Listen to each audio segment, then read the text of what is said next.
I'll set the scene. It's Tuesday, the 1st of April. I'm sitting at my desk at work. It's late afternoon.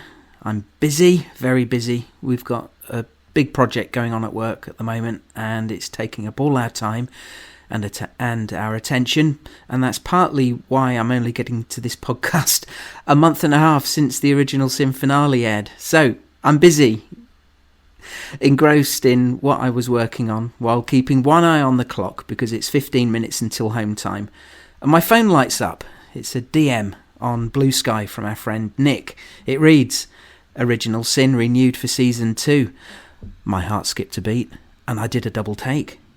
It's the news I wanted, the news we've been waiting for and expecting. It was surely only a matter of time, right? The show had been well received and got great viewer numbers. A season 2 renewal was always just a matter of time. But it had been 6 weeks since the finale. 6 long weeks, and I think we all assumed season 2 would be announced very soon after the finale. But they made us wait, didn't they? Suffice it to say, I stopped what I was doing and did a quick Google to make sure Nick wasn't playing a cruel April Fool's joke on me, although I'm sure he wouldn't joke about something quite so mission critical. And no, the news was true. Original Sin has indeed been renewed for a second season, which is absolutely fantastic news. I'm sure we all agree. Oh yeah, you're listening to Dissecting Dexter. I'm Gareth, coming to you from here in Yorkshire, England, where spring has sprung. We're having some really nice, warm, bright days, and it's great. I do enjoy winter. Those cold, dark nights are just a perfect reason to get a fire lit and get all snug and warm. February here in the UK was just horrible and damp and grey and miserable, and I was so ready to see the back of it. So we're here. It is April the 7th, 2025, as I speak to you now, and we are back to talk some Dexter Original Sin. Long-time listeners will know that when a season ends, we like to get together and celebrate the season with a chat about the highlights. We've done top 5 moments, countdowns in the past, and I was hoping to do the same for Original Sin.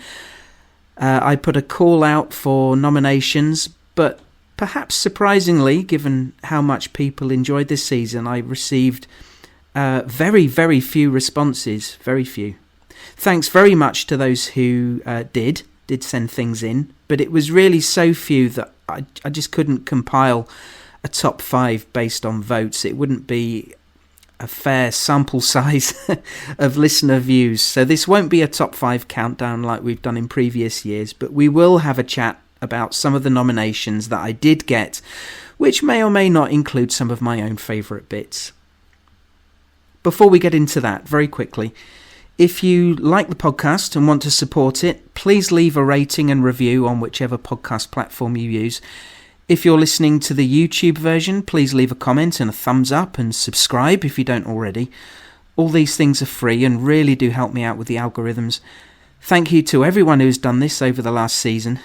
If you want to go a step further and support the podcast financially and get access to exclusive Dissecting Dexter Shortcuts podcasts, you could subscribe on Patreon for as little as £1 a month to help cover the running costs. Patreon.com/dissectingdexter is the place to go, and my thanks go to everyone who already does that, particularly my premier supporters, Jennifer, Ryan and Kelly. Thank you so much. If you want to get in touch with me, the best way is by emailing dissectingdexter@gmail.com, but you could also try Blue Sky, where you'll find me as Dissecting Dexter, or on Twitter @DissectDexter. There's also the Facebook page, facebook.com/DissectingDexter. Who are you? Are you Dexter Morgan or are you fucking Goldilocks? You're listening to Dissecting Dexter. It's a lot cleaner than Deborah Morgan's vocabulary. Okay, let's talk Dexter. General feedback first. I'd like to acknowledge some emails I've received from listeners since we last spoke, sending in general feedback and some very nice comments of appreciation. John Campbell, a new listener, was wondering where Season 4 is. Season 4 will be coming very soon. Okay, Ben emailed from Vancouver, although he's from New Zealand originally. He says he's listened for 10 hours a day, binging the old podcasts. I read that bit to my wife when I got the email, and she sympathises with you, Ben, because she's had to listen to my voice for years. But I really appreciate your commitment, Ben, and I love that you got so much pleasure from the podcast. Ben wasn't so keen on New Blood, but wonders if the ending of that was to set up Resurrection all along and the creators always knew there was more to come in Dexter's story. I also got an email from Ant Jones, who works as a gardener and gets plenty of time in his working day to listen to podcasts.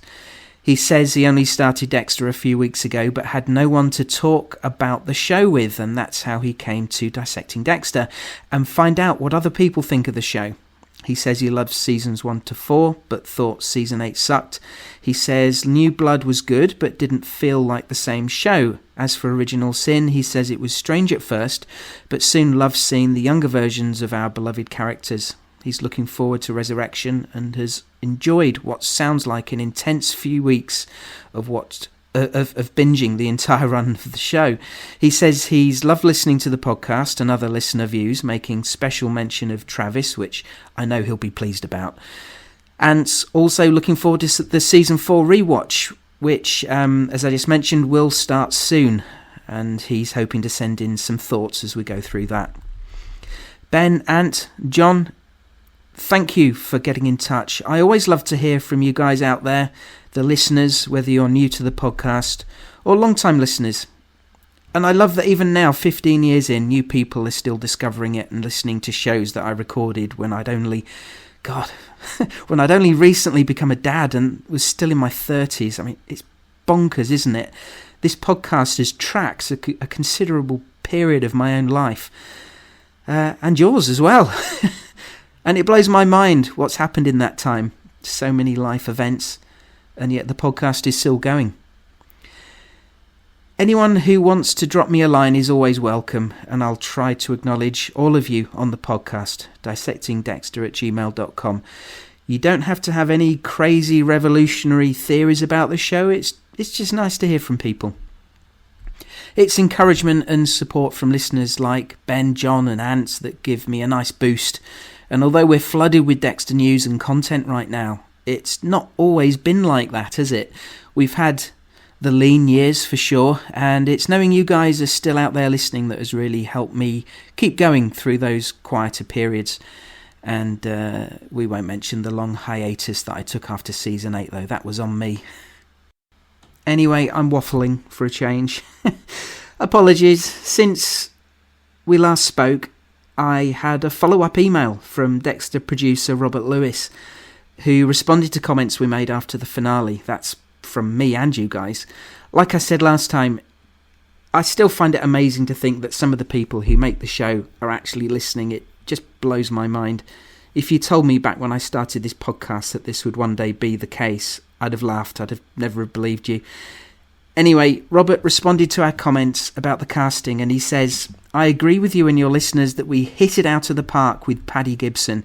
He auditioned for us on Zoom, and we knew immediately we'd found our Dexter. We had no notes and didn't ask him to do it again with adjustments. That is unheard of in casting, but he nailed it right out of the box. When we didn't ask him to do it again, he thought he'd blown the audition. Now, this is such a cool story. I guess when you know, but I can only imagine Patrick's confusion. And it's all worked out.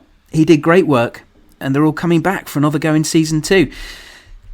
In response to comments that we made about Spencer's motivation being thin, Robert says he understands this. He points out that the writers were inspired by the DC sniper case, which Scott Reynolds had emailed about too. We mentioned this before, and I did a special podcast about it for Patreon subscribers. Basically, how the guy was thought to be seeking revenge on his ex-wife, who'd gained custody of their children, and authorities thought he intended to kill her, and used the other random killings to mask the true target. Robert also quotes a line from a recent TV series by Stephen Moffat called Inside Man, which starred David Tennant and Stanley Tucci. In that, Tucci's character remarks that everyone is a murderer if the right circumstances arise. We've obviously talked a lot about Spencer recently, and I don't want to risk being repetitive, but this is all fair. We always have to be careful, don't we, about judging people, as we don't know what goes on inside someone's head. History is full of people doing the most insane things, apparently out of nowhere or for unfathomable reasons or outwardly illogical reasons. Maybe on a rewatch I'll still feel it's a big jump to start killing children, but at this point I'm going to keep an open mind about it and certainly not let it tarnish the season. Finally, Robert responded to comments about the recaps, and he says he's certainly not offended by any negativity about them. They're easily skippable, but he views them as a little palate cleanser to get viewers back in the Dexter mood. And obviously they are designed to provide a reminder of past scenes that will play an important part in the upcoming episode, for anyone who wants it. Thanks so much, Robert. It's great to hear from you again, and congratulations on the renewal. Not only to you, but Scott, Clyde, and everyone else involved with Original Sin. It's so richly deserved, and I think everyone who listens to Dissecting Dexter will agree that we can't wait to see what Season 2 will bring.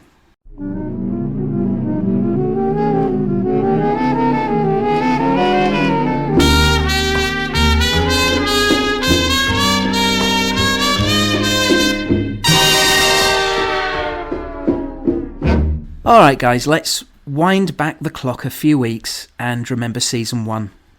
It was pretty good throughout, wasn't it? And had a few good set pieces, kill tables, action scenes.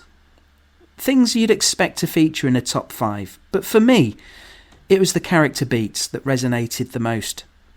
This may not come as a surprise to anyone who heard me getting all emotional and choked up about when I was talking about Deb this season. And Molly Brown's performance was pitched so well. A balance of typical teenage enthusiasm and rebelliousness with that facade hiding a deep vulnerability underneath. Something that Jennifer Carpenter portrayed so well, and now Molly puts her own spin on it. She makes the role her own while maintaining enough hints of Jennifer to keep the character feeling so familiar. I mean, we can nitpick about the mismatch with how Deb was shown in the early flashbacks, but I don't care about that. This was a far better depiction of what I would imagine young Deb to be like. And it's bloody heartbreaking. We've talked at length this season about why, so I won't do it again, but we all know. No better was this portrayed than in episode 8 after Dexter rescued her from Bimini. They had that great bit of bonding on the boat. Dexter, of course, getting inspiration for where to dump his next victim. But there was some lovely brother-sister stuff. They go home and plan a night of pizza and maybe some more pot brownies before, once again, she's left alone. Dexter getting paged by work and off he goes. This was the bit that made me come over all emotional when I was recording that podcast. It was a wonderfully crafted moment, and credit to Molly crying on cue. And boy, did she go for it. Did she ever? I don't know how many takes they did for that bit. Maybe that's a question for Robert sometime, or maybe Molly if we ever get to meet her. She really went somewhere and sells the moment perfectly. I said at the time this would be a top 5 moment for me, and it got some love from you guys too, although leaning more to her performance across the season because she had a few high emotional moments.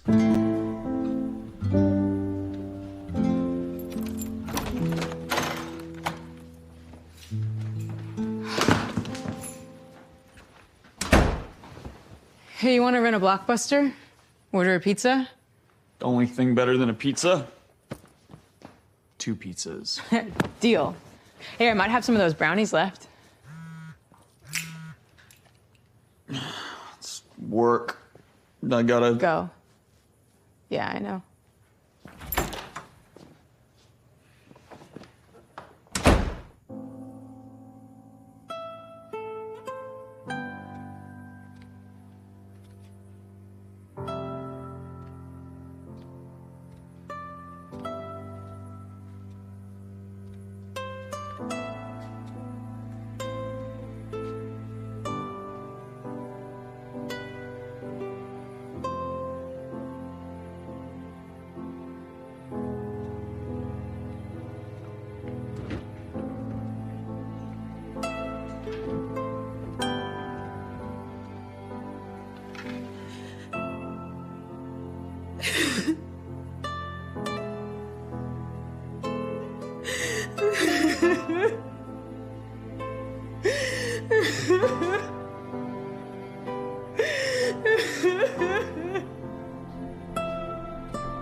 Great stuff.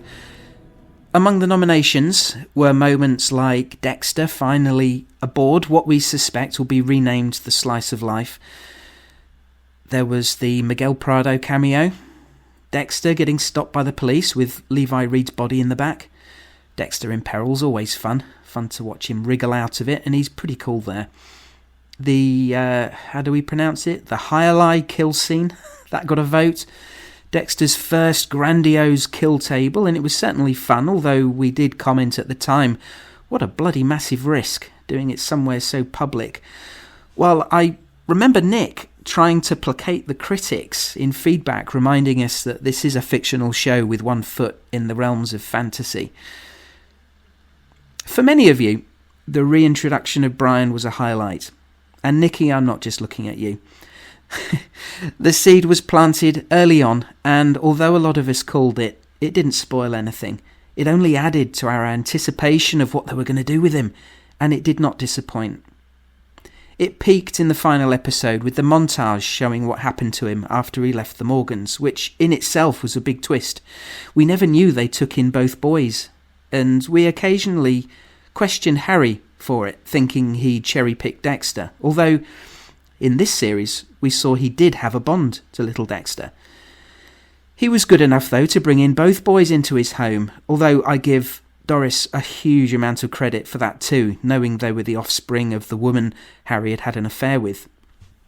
Anyway, the montage of Brian in the care system is another of our highlights of the season, provoking strong waves of sympathy for a young man who never stood a chance, let down by the people who were meant to care for him, his damaged little mind left unsupported, untreated.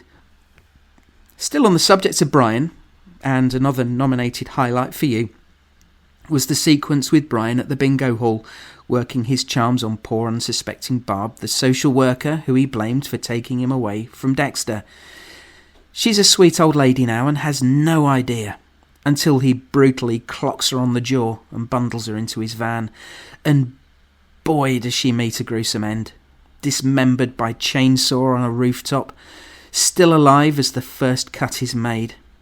Unspeakably horrific, but illustrated just how far Brian had descended and how detached from sanity he is to be able to do such a thing.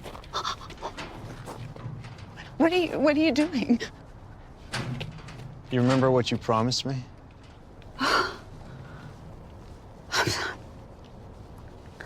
I'm sorry. You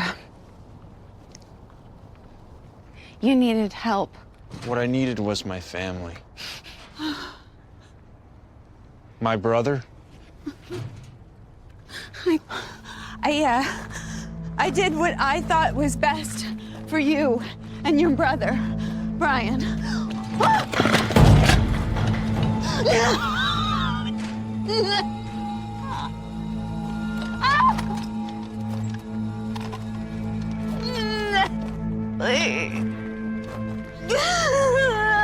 You promised me you wouldn't separate me and Dexter.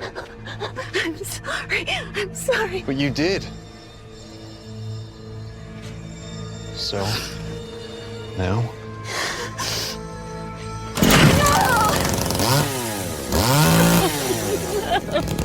I'm gonna separate you. Help me! Help me!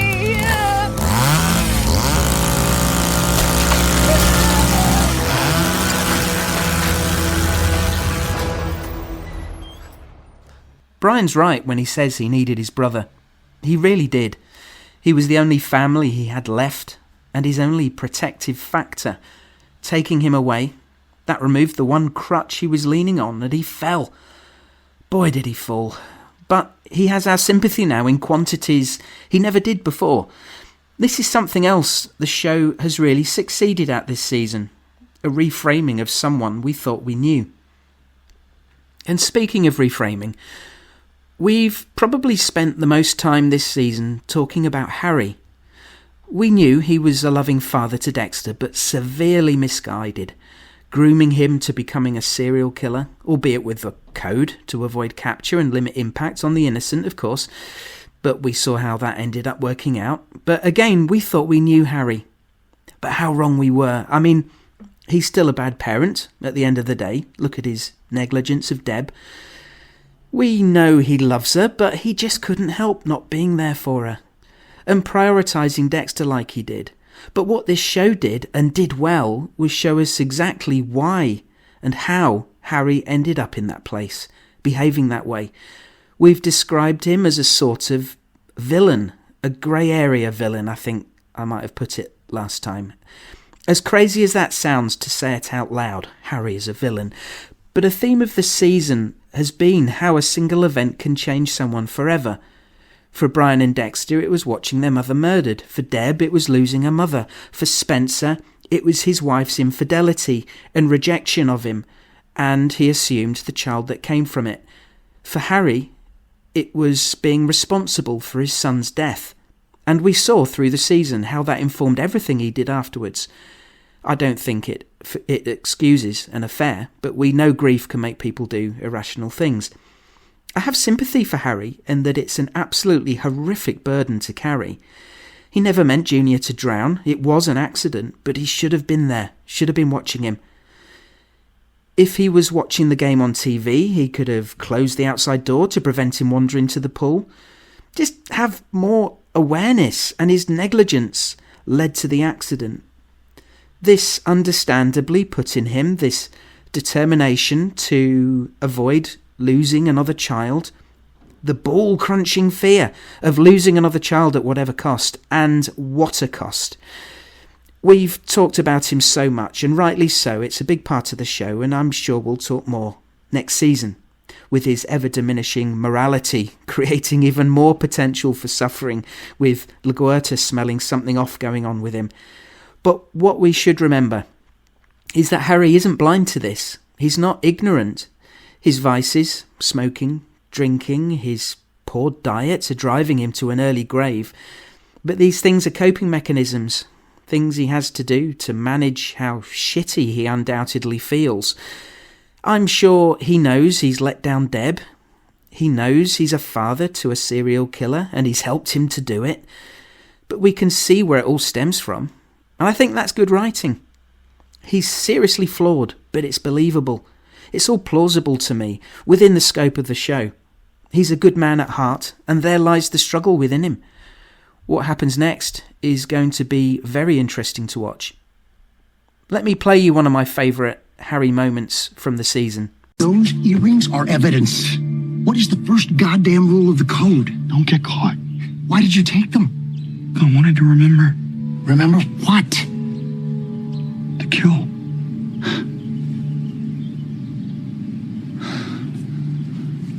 Oh my God.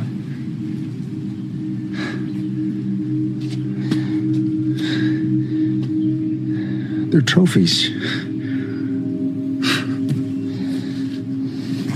That's sick.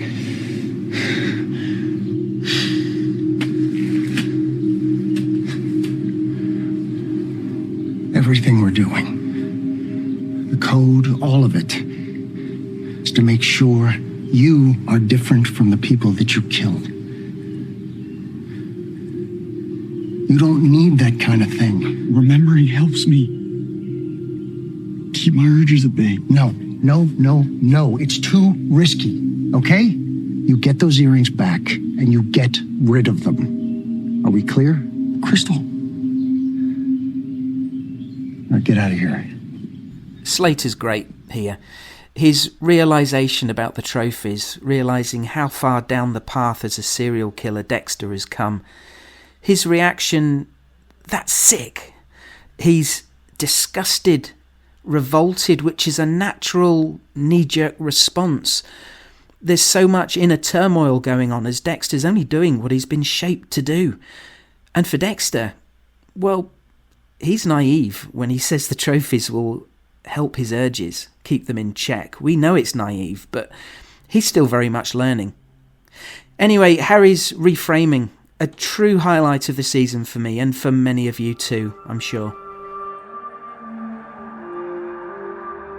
Dad, these feelings I have, I can't ignore them. You taught me the code to help me channel my urges. What's the point if I can't even use it? Killing a person, it's not that simple. Once you do it, it can't be undone. You're listening to Dissecting Dexter. Harry and Dexter had some really great interactions this season. A big highlight was Dexter getting Harry on the kill table. Holy shit. What went through Harry's mind when he came to? Wow. Dexter wasn't trying to scare him, simply demonstrate how he'd devised what he was intending to do, show him what he planned to do with his victims, but holy hell, what a way to do it. They had a great interaction in the final episode too, after Dexter killed Spencer. Some really good dialogue there and a passing of the torch. Harry fully accepting of what Dexter's become and perhaps giving up on trying to resist it anymore. It's almost like he's jumping off a cliff in his mind. A turning point for both of them. Still on Harry, his face-off with Brian on the rooftop was another listener nomination. I think most of us thought this would maybe be the last thing Harry would do. Some of us had been on board with the theory that it's Brian who kills him and that it's not suicide. That may still happen, but it wasn't in the season 1 finale like we had predicted. It was a fascinating conversation that drew a few complaints from some people who felt that Brian withdrew too easily, given that Dexter's the only thing in the world he really cares about. Did he experience just the briefest moment of clarity that he bought into Harry's reasoning, saying Dexter's better off without him? Brian had been watching him a while, so he must have had at least an inkling, a little insight into his life with the Morgans, seen how his career's developing. He'd certainly seen him working crime scenes and then out socially with colleagues. We know there's a deleted scene of Brian heading to the airport, and maybe that still happens. I think we mentioned this last podcast. But they opted to leave what Brian does next a little more ambiguous, with Brian simply watching them through the window. I hope we see more of his story in season 2. I'm sure we all do. Elsewhere this season, there was love for the frat party sequence in episode 1. Dexter showing some handy fighting skills, but nearly stabbing that guy. What I liked was how quickly he jumped to protecting Deb. No hesitation, he just waded in as the protective big brother. We see that more than once over the season, and it reminds us of what a crutch Deb is for him and will be. Some might call it a weak spot.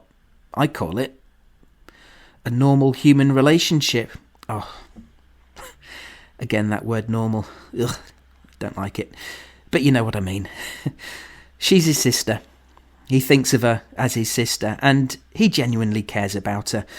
But he too can't help but put his own needs ahead of hers, whether it's work or play, and you know what I mean when I say play. He does it again and again with his relationships, later in his life too, particularly with Rita. He's inherently selfish, but having said that, we do see him doing selfless things, and one of those was helping out his colleague Clark Sanders at the blood drive. They'd established a nice rapport with each other, and some might go as far to say there's a potential friendship, which makes me fear for Clark's safety long term. But Clark opens up to him. He's someone else who feels marginalised because of who he is, like Dexter does, but for different reasons. He too has to hide his truth, like Dexter does, but for different reasons. Dexter sees that and gets it without judgment, and at the blood drive offers to help him out by giving blood in his place. Many of us commented on this at the time as something that seems to be completely selfless and without hidden agenda. Another example of Dexter's humanity. If only he'd recognise it that way. I was proud of him in that moment, and I understand many of you were too. It was lovely. And you could argue, and I think I did in the finale review, that opting to save Nikki rather than chase Spencer was another example, putting someone else's well-being ahead of his own. And I hope we see more selfless acts next season, although, like I said, I do worry that Clark isn't long for this world. I wonder if something goes wrong, though. next season as a result of another selfless moment, and Dexter ends up making a decision to put himself first from then on. But the blood drive, nice moment and one of your nominations for a season highlight. I have a brother. A real brother. We're blood brothers through birth and death. Watching Mom die? It's amazing that we survived that, isn't it?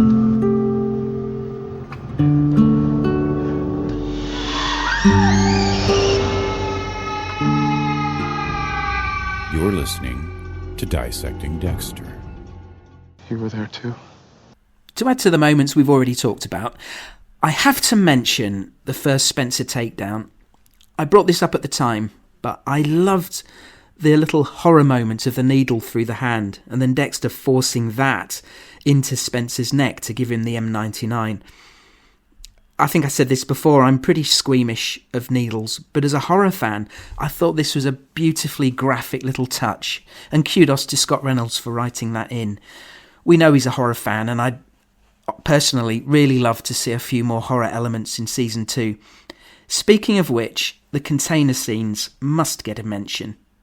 I know there were calls for some of them to be even more gory and disturbing, but I think they pitched it about right. They were horrific and made an impact without glorifying it or overly dwelling on the aftermath. The focus was quite rightly on the two boys, and we saw enough around them to know what unspeakable horror they were sitting in and what unthinkable violence and terror they had witnessed and experienced. This is, at its core, a show about a serial killer, which, as a topic, could have its feet planted firmly in the horror genre. But as we know, its tone and themes are just not in keeping with the level of glorified gore and violence and darkness we see in films like Hostel or Terrifier. I think if they'd gone that way here, it would have turned a lot of people off who tune in more to see, how can I put it, Dexter the Donut Guy? Clumsily navigating social situations and relationships, analysing crime scenes with uncanny skill, and winking at the camera when he leaves the house. You know what I mean? There's been so much to like this season, and although we've not been able to compile a top 5 favourite listener moments, we've still been able to have a chat here about some of the highlights. It leaves me thinking what I would pick as my number 1. And this is a tough decision.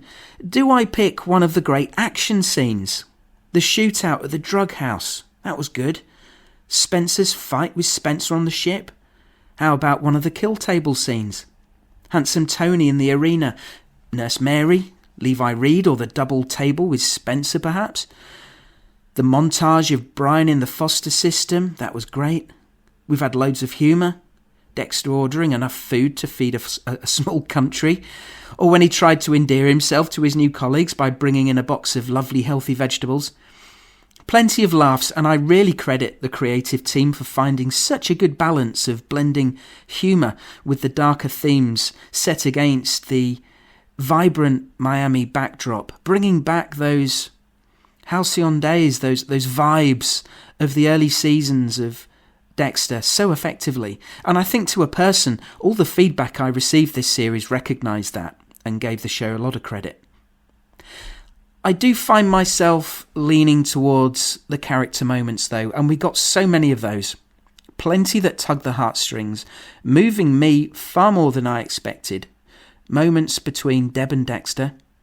And I do think a lot of that was because we know how things turn out for them and why. So I think the highlight for me this season isn't a specific moment. It's the reframing and development of the Morgan family dynamic and that trio of Harry, Deb and Dexter. The relationships between them and how this show has added so much to what we thought we knew and understood. A criticism of this show when it was first announced was, what could this show possibly add? What reason does it have to exist? What could it reveal that we don't already know? We assumed, wrongly, that we knew all the key moments in Dexter's life. we assumed he had the measure of Harry, Deb, and Brian. Again, we were wrong. There was so much more to learn, and for these characters that we love, Original Sin has been a huge success. And we're getting more. I can't wait. That's me clapping. And when it comes back, you can rest assured that I'll be here to dissect it with you.